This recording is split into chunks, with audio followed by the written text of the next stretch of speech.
student years are over. You have to see what you're going to do. What am I going to do with this? Yeah. Exactly. You've got the international aspect. So when you have international health insurance, means you have the choice to get treatment wherever you want worldwide. That we have to live every day as if it's the last. I mean, you never know. You never know. And this I think we can all see, not just from having insurance industry exposure.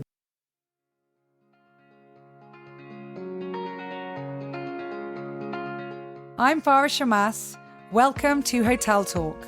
We hope you enjoy listening to this friendly conversation between people connected by real life in hotels.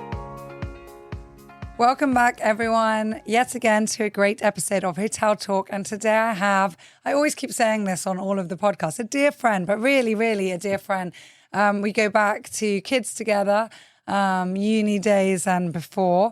Mr. Victor Ioannides, who is the managing director of his family's business, which is Nicos Rossos Insurance Brokers. And I can't wait to delve into the subject of insurance because it's something that I don't know that much about, and I'm sure our listeners don't know that much about. So, Victor, welcome. Thank you, Farah. Thank you very much for having me. It's a pleasure being here. It really, for me too. So, Victor, why don't we start by... actually, before we get into insurance, so we were studying at the same time, 20 minutes apart, Warwick and Birmingham. We met a few times during that era.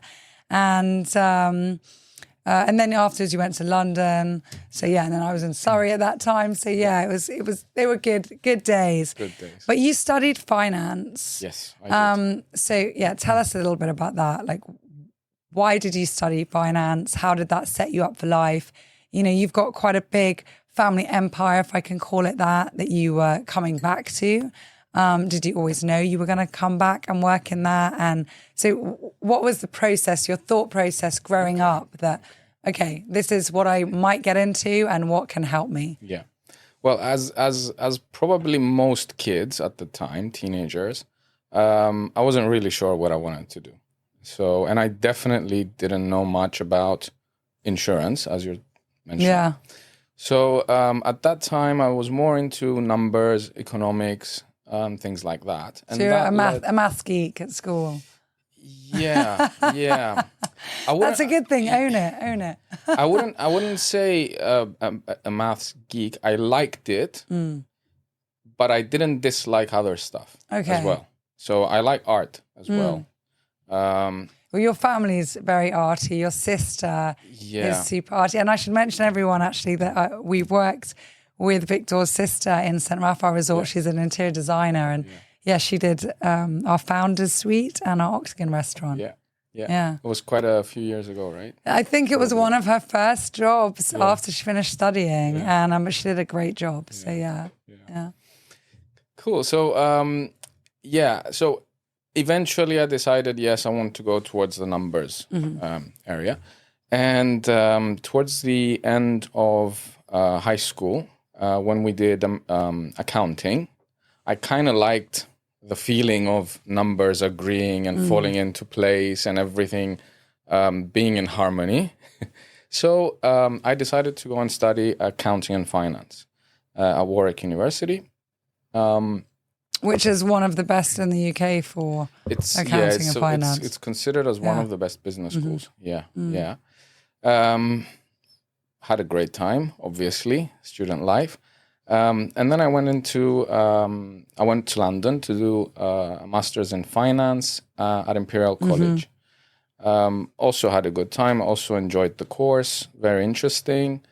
And then the time comes when you have to get serious and think, okay, student years are over. You have to see what you're going to do. What am I going to do with this? Yeah. Exactly. I was still unsure as to what exactly I wanted to do. So I decided to choose a profession that would utilize what I've learned, but also open some doors and give options for the future. So I decided to go and train as a chartered accountant, which means that you have to get a a work contract, start working at an audit firm, but at the same time, study for passing the exams of the Associate Chartered Accountant qualification. I started with a firm in the UK, in London, training and working at the same time. Weren't you with PwC, or was that later? That was later. Okay. It was another firm called Chantry Vellacott, DFK, based in London. It was among the top 15 at that time. Doesn't exist anymore because it's been bought out. And then, so I stayed there for 2 or 3 years.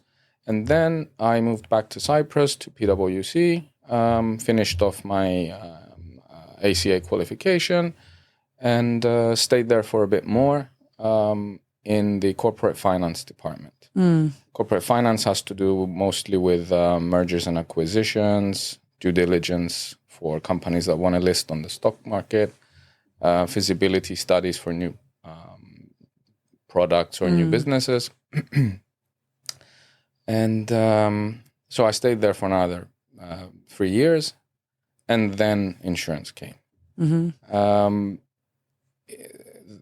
The insurance was a family business, which was started by my grandfather. Yeah, from your mum's side, your maternal side. Yes, Yeah. exactly. It began in the early 90s, and at some point, when my grandfather became around 83 years old, he decided to retire, and he had to decide what to do with the business. And at that point, I thought, I'll go and see what it's about. I had no idea, not much.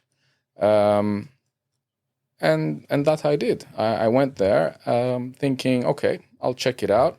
I'll see if I like it. Because he was still quite young at that point. Yes. Yeah. And he retired or was retiring? I mean, did he kind of help mentor you, or was it left very much to the team that was in place to train you and expose you to that world?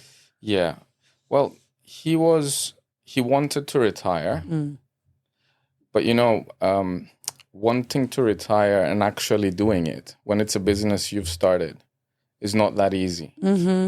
So his initial idea was to stay for another 3 or 4 months and then just focus on charity stuff. Yeah. But then there's always things to do in business. There's always things to think about. And there was no one else in the family working there? Or No. At that moment, no. And so that's from your mum's side. And are there any other cousins or uncles or Yes. So my could have gone into it and didn't? Yeah. So my grandfather has 2 daughters, and my mother has myself and my sister, and my aunt has 2 sons. The one son, the first son of my aunt, did join the company, but only briefly. Then he left. So at the time when my grandfather wanted to retire, there was no one else. Yeah. So he said, why don't you come and try? I was, at the beginning, I was very adamant that I want to stay in my profession. I want to, grow in. And you were with PwC, a good, excellent a good employer, company. You had company. a good path ahead of you. Yes, yeah. You can't say enough about how good of a company PwC is. So then he said, why don't you try? I said, fine. So I went there. I thought, if it doesn't work, it doesn't work. I can always go back. But then I went there. It took me some time because it was a bit of a culture shock. So it took me some time to get used to it. How big is the company? How many team players are there? And tell us a bit about the company. So we're 9 of us here in Limassol.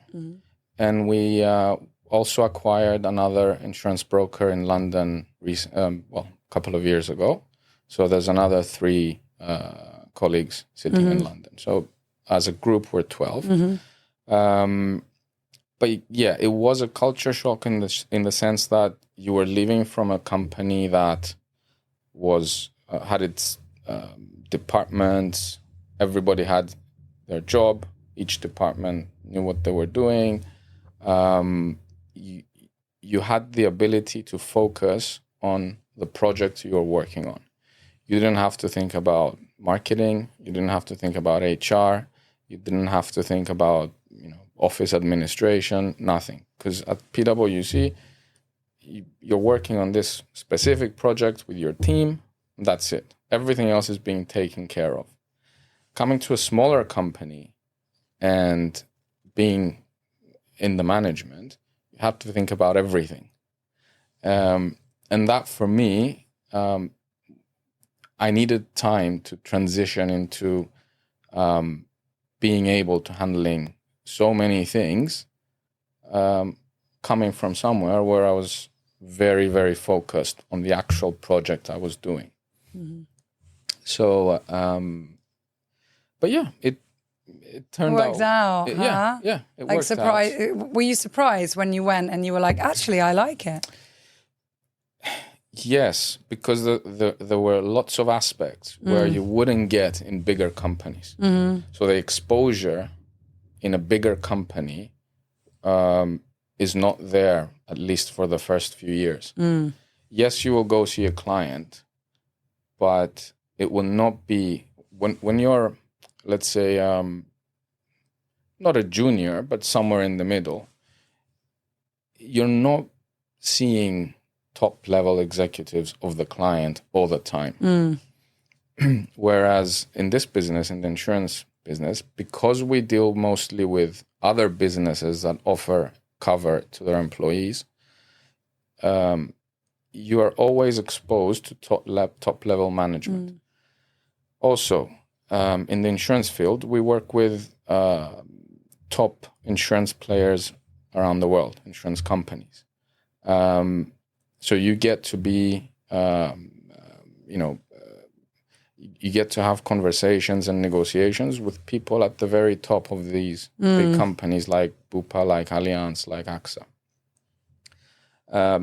Plus, it's a global market. Because we work with all these international companies, it means that we always deal internationally. We've got international clients. There's always international conferences of these companies. So the exposure and learning curve was, much steeper than had you stayed in a bigger organization. Yeah, especially relationship-wise. Yeah, the personal side. Yes.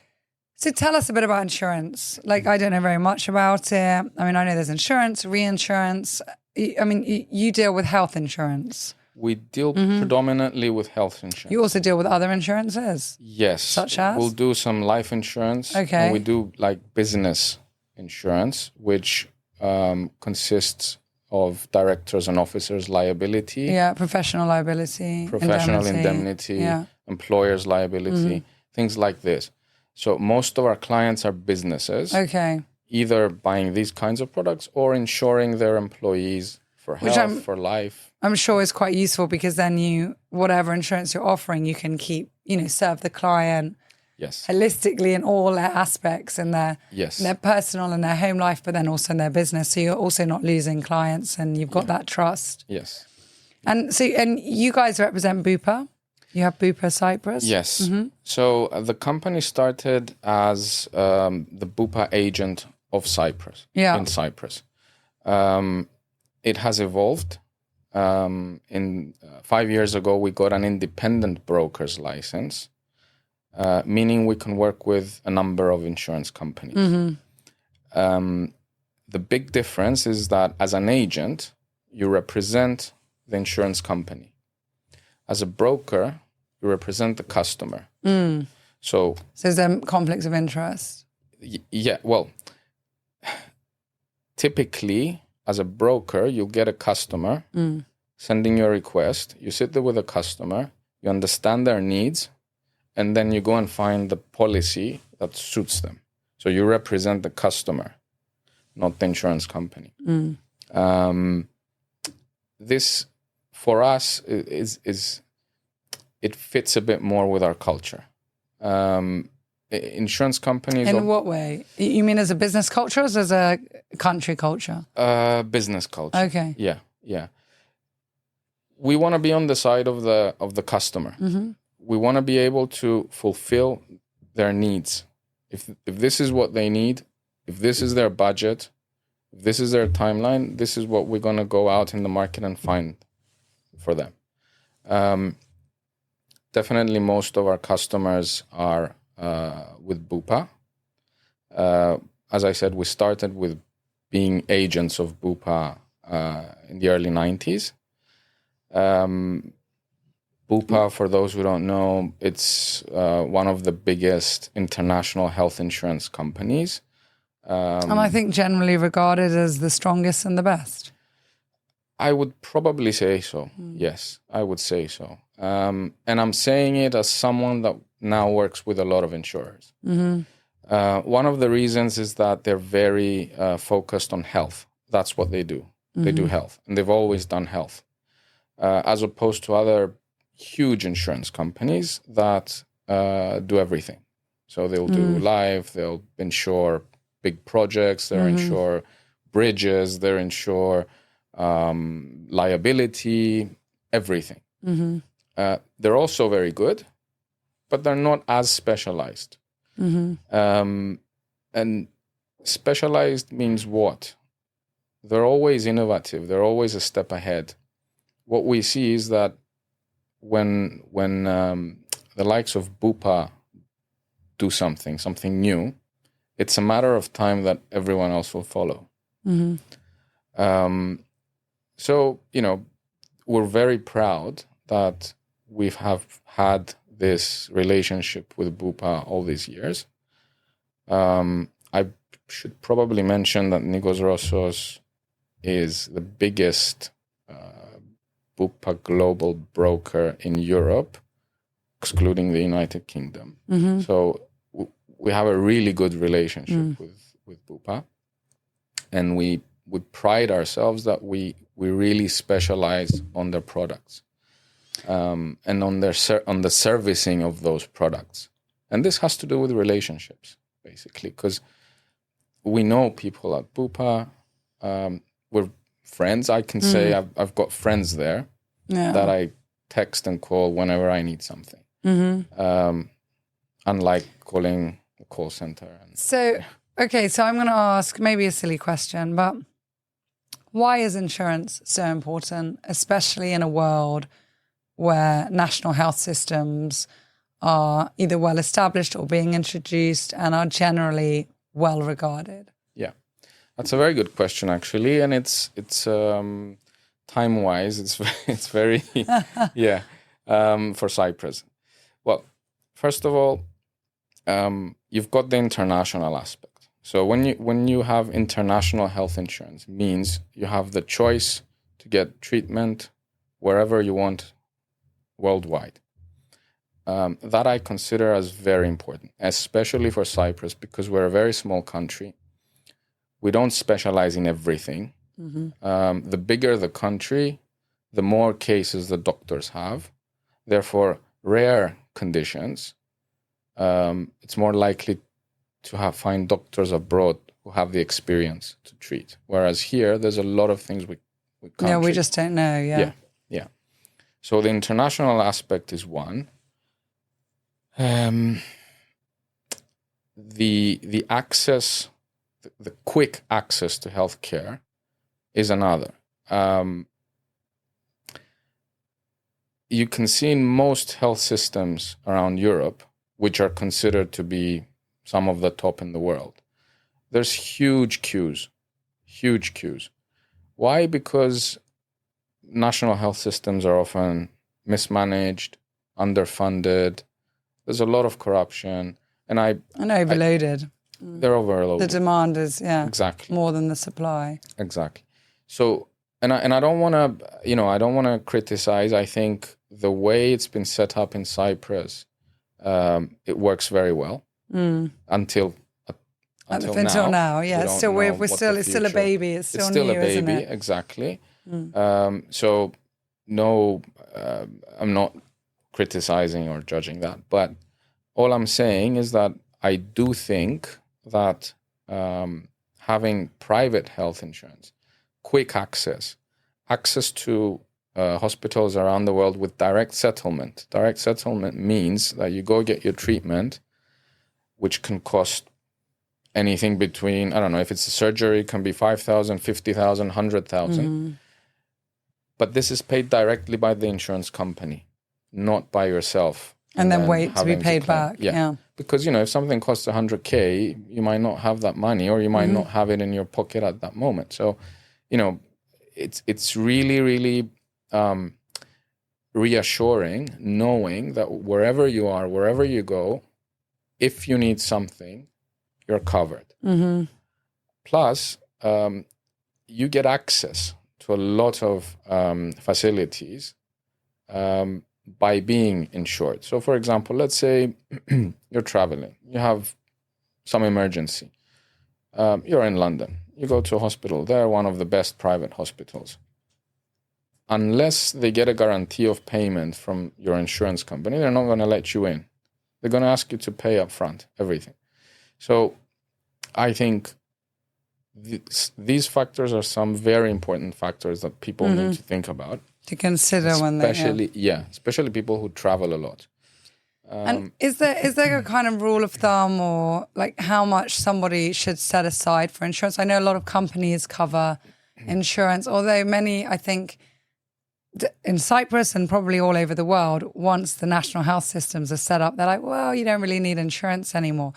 But is there, we've had it said on this podcast before by Dr. Bohalis, in general, people work 2 months to afford a 2-week holiday.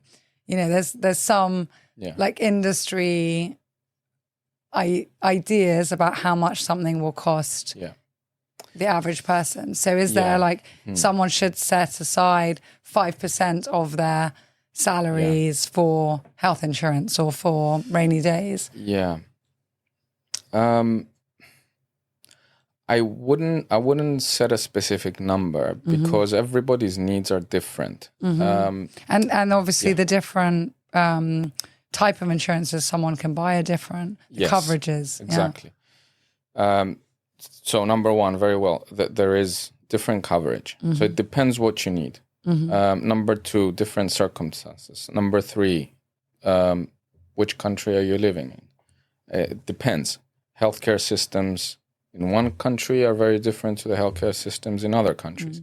Private healthcare in one country is very different or very differently priced compared to another country. So it's a very personal thing.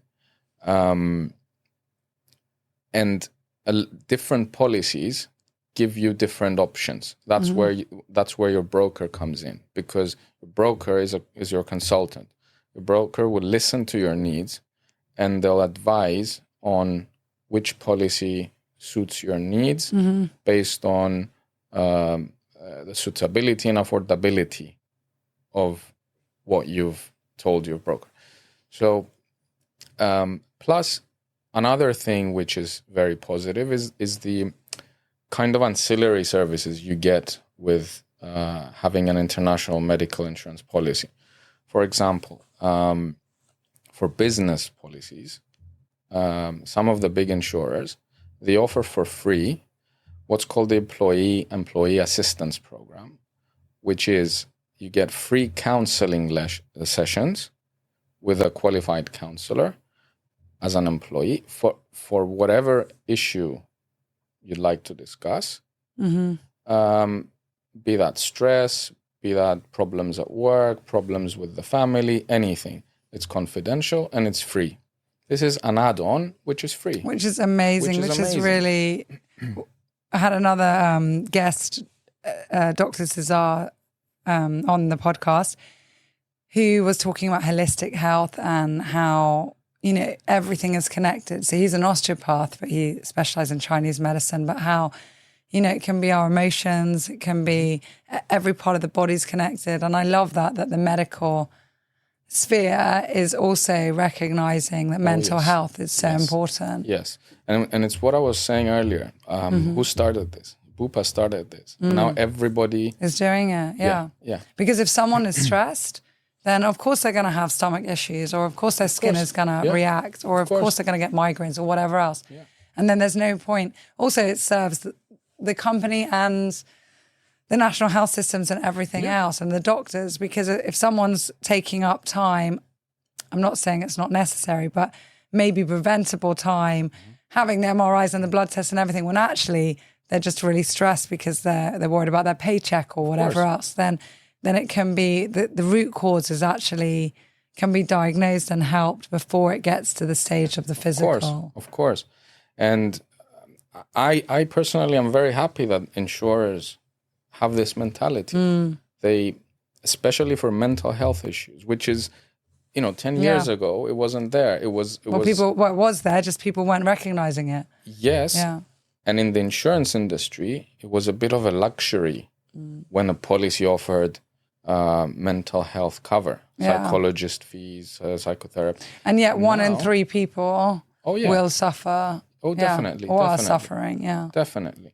And now you see a very proactive stance. So they come out and they will cover, full cover, anything that has to do with mental health, which for me is amazing because mental health is not restricted to having a very serious condition. Yeah, disorder or depression. It could be, It can be just stress. And, there's a lot of things that you can avoid in the future by just having someone to speak with for, once a week, maybe twice a week for an hour. Someone who is qualified to be able to have this conversation with you, to help you maybe just rebalance yourself. Maybe you've had a couple of stressful weeks. Maybe you're passing through a difficult phase. If you have someone... to help ground you and, as you say, balance. Yeah, then... And it's great that the insurers are recognizing And, of course, your this. wife, this is her forte, so you know about this, which really complements your work and what you do. So, yeah, that's true. Yeah. She's a psychologist. Yeah. And I've had to learn a lot of things. Yeah. That's interesting. How is that being married to a psychologist? Do you feel like everything is being analysed? I don't want to eat. I don't know what this tonight. Are these issues from childhood? No, she insists that I cannot be her client. Yes, well, I would hope so. Yeah. Yeah. So yeah. But I mean, it's. I think it's good because you've got someone that understands you very well. So I think that's positive. Yeah, that's very positive. Yeah, amazing. Yeah. So let's talk about the States. I think we all, everybody is exposed to movies and Hollywood and seeing how America is and how if you don't have health insurance, that's it. Yeah. That there is no national health system, which is insane to most of us living in Europe. And Obama obviously did a huge effort with healthcare that I think now has, for the most part, been negated, I think. Yeah. So, I mean, okay, I know we're not living in America. This is not your forte, but I'd love to hear your opinion a little bit about America or other countries that don't have healthcare systems, maybe people who can't really afford, that's the problem health now. Coverage. Yeah. Well, where do you think it's going? Because these are Western. Yeah. This is a Western empire, not even country. Yeah. That it seemingly seems so backward on. Yeah. And that's exactly the problem is affordability now, because everything there's no basic healthcare. Yeah. And it's so expensive to get treatment in the US. So expensive. You have to have insurance. You have to have insurance. And, sometimes I wonder why. Well, okay, the answer is obvious, but we have mandatory car insurance.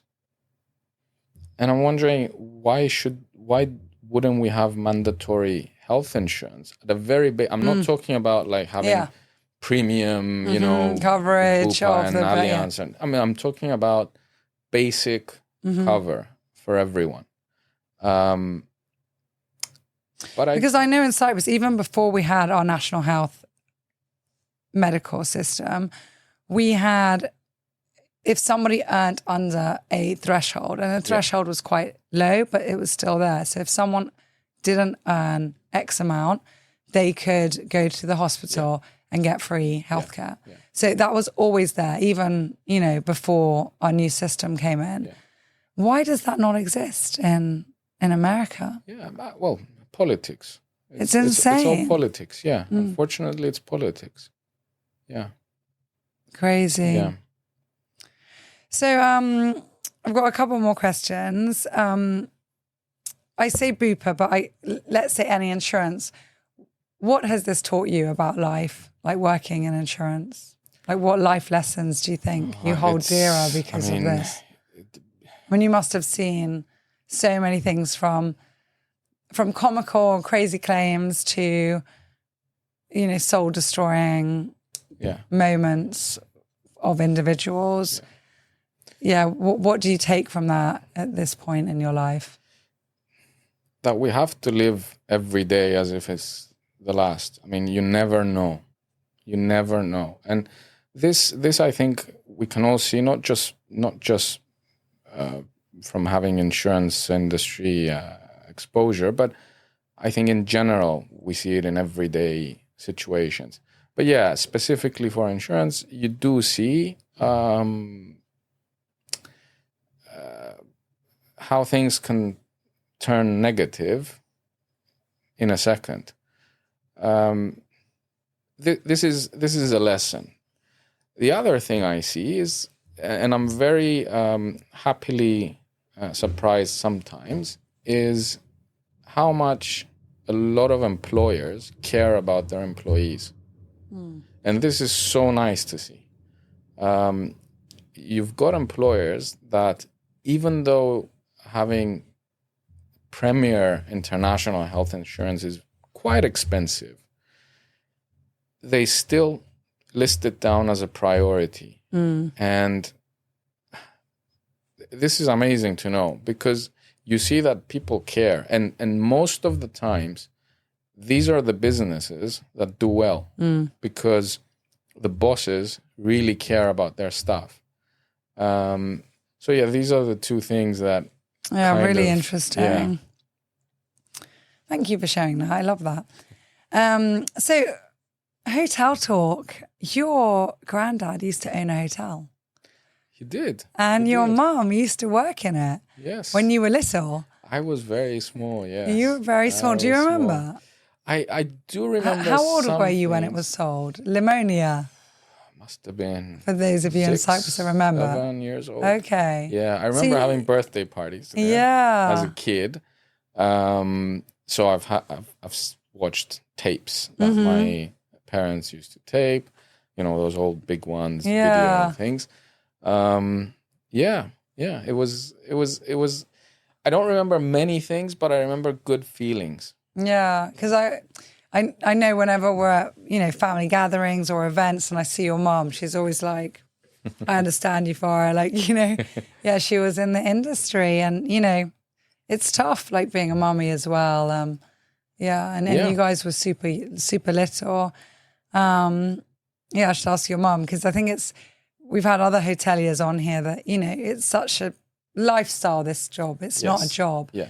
So suddenly to have that lifestyle and then move to something else is quite a big thing. So imagine my grandfather. He used to run the hotel and then he went into insurance at the age of 65 or something. Wow. It's like when other people are retiring. Yeah. He's for the next 20 years changed his Yeah. So as I said, I was very young. I do remember something, but I remember feelings mostly because it was like you were open to the world. You were in a hotel. There were people from so many different places, and you're young. You live in a small island, yet you're swimming in the pool, and there's tourists from so many different places. You hear different languages. You see a different vibe compared to what you see outside in the street. So it was really, really nice, and I spent quite 2-3 summers that I can remember in the pool, in the beach. It was very nice. You know what? No one's ever summed it up like that. So yeah, thank you. It's so true. You get exposed to the world in this relatively small environment. Of course. And yeah, especially for us in Cyprus, it was, and then it was a big thing. Yeah. Oh. So, favourite quote? The giggle. Probably, I mean, one of the best ones I'd say it's that we have to be the change that we wish to see in the world. By Gandhi. I probably it's one of the favorites of many people because I think it's very. You know what? In over 80 episodes now, I don't think anybody's said that quote. Yeah. Yeah. Okay. Yeah. Everybody's. I mean, there's so many amazing quotes in the world. So we've had some. I think at some point I've got to write a whole list and just have it down. Maybe on this second year anniversary. Okay. Yeah. So in September 2024, we'll write down. By then, I don't know how many episodes we would have done. Maybe 150. Yeah, but we've had amazing quotes. But I also love that quote. It's one of my favorites. Yeah. It's just, for me, it has two meanings. First of all, you have to look at yourself and do what you need to do first before looking at others. But also, it can also refer to the fact that, we can't control everything. There's so many things we can't control, but we can control ourselves and we can control how we react to things that we cannot control. Can control our reaction. So I think... Yeah, and we're not responsible for other people's reactions. Oh, yeah. So I always tell my kids as well, you're responsible for yourself, how you feel, what you do, but you can't control. Of course, yeah. Others. Yeah, I agree. Amazing. Right, bonus question. You know, the tradition on this podcast is that everybody gets to pick from this crystal bowl. Okay. What's the most difficult part of being a... Finish the sentence. Okay, this is a first. I'm going to repeat this. What's the most difficult part of being a... Wow.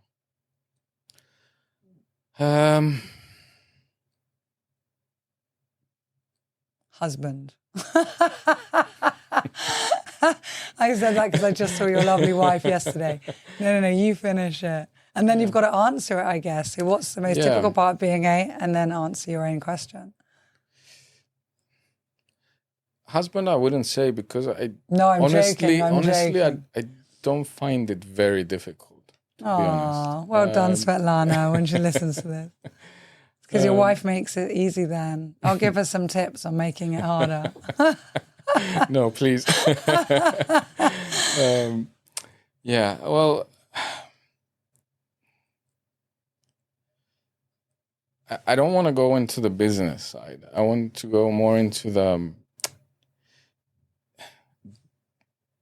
hardest part of being someone who likes sport very much is dealing with growing up and, getting older, basically. And I'm saying this because... And accepting it. Yeah, because I like playing tennis, I like playing football, and a couple of days ago I had an injury, and I was thinking, and then on top of that, I watched the new Beckham documentary on Netflix, which shows his career and how he was feeling when he was getting close to the end. And, for me, it's really, I understand that I cannot be what I was 10, 20 years ago. But it's not easy. You don't want to face it. Yeah. Yeah. Yeah, it's true. I was thinking of my mom. Okay, everybody says, to grow old gracefully. But my mother always just told me, every age is beautiful. So just enjoy every age for what it is. I agree. And she's right. But it's hard sometimes because, you look in the mirror and you're like, hey, I didn't have those lines, before. Or you see a picture of yourself or you go to jump on a trampoline with your children, or I was in Paris this summer and, decided to jog, which I haven't literally jogged since I was a teenager, and tripped on the pavement. And I felt like I was 100 years old, like this old woman.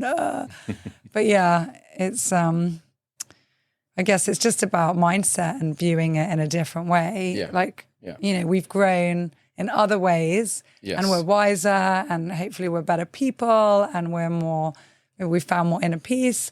Yeah. And okay, maybe you can't, you can still do your tennis and football, but maybe you just do it at a slower pace or with people your own age, instead of like 25-year-olds Yeah. Well, we've had loads of people on this podcast, and one is a great example. Dimitra George. I'm not going to say how old she is. I don't even know how old she is, but she's, let's say retirement age. And she was staying in this hotel playing tennis every day with her husband. And they only took up tennis recently as well, because they've got a place with a tennis court. Yeah. And they were like, hey, we're not using this. And now they play tennis every day and they love it. So impressive. And I love that, because it just shows you're never too old. Yeah. And I think we grew up with parents who the mentality was a bit, they used to say that you don't play squash after 40, or you don't. But actually, no, you can do. Yeah. There's people who run marathons in their 80s and only started running, or doing endurance sports in their 60s. Why not? Why not? And it's if you build it up and training. It's about training and managing the situation. So up until now, I could just get up, go and play football, for example, without warming up, without doing anything. Now you have to train. You have to be ready. You have to manage yourself. After the game, you have to, I don't know. Yeah, have your cool down. Cool down, yeah. Put maybe your tracksuit bottoms on. Any excuse for a massage. Yeah. Exactly. So, yeah. And probably move to, like, from football maybe to tennis, play more tennis, less football, because it's less of a contact sport as well. And different eras, all beautiful. We've got lots to. But it's true. The whole getting older kind of, I don't want to say battle, but acceptance is, sometimes it's not impossible, but it's a new process you have to. Mental health process. We're talking about. Or when you realize, like, oh my goodness, when I remember my parents who I thought were old at the time and they were younger than I am now. It's crazy. Victor, thank you so much for coming on Hotel Talk. It's been a really, really interesting and enlightening conversation. I've definitely learned a lot from it. And I think I'm a better person because of your wise words. So thank you. Thank you for sharing. Thank you, Farah. Thank you for having me. It was a real pleasure. Thanks. We hope that you're enjoying Hotel Talk, and I'd like to remind you guys, please, to click that subscribe button. It helps us more than you may realize, and any likes or comments that you can give us on any platform would be highly appreciated, because it helps us get heard and more exposure. Don't forget to hop along to St. Raphael Resorts and Marinas website. Join us on our journey with our Seahorse Club, where you can get exclusive offers and so much more. Or you can email our team directly, quoting Hotel Talk, to receive an exclusive discount on your next stay with us in Limassol, Cyprus. We'll see you all soon, and feedback is more than welcome. Thank you for being part of this journey.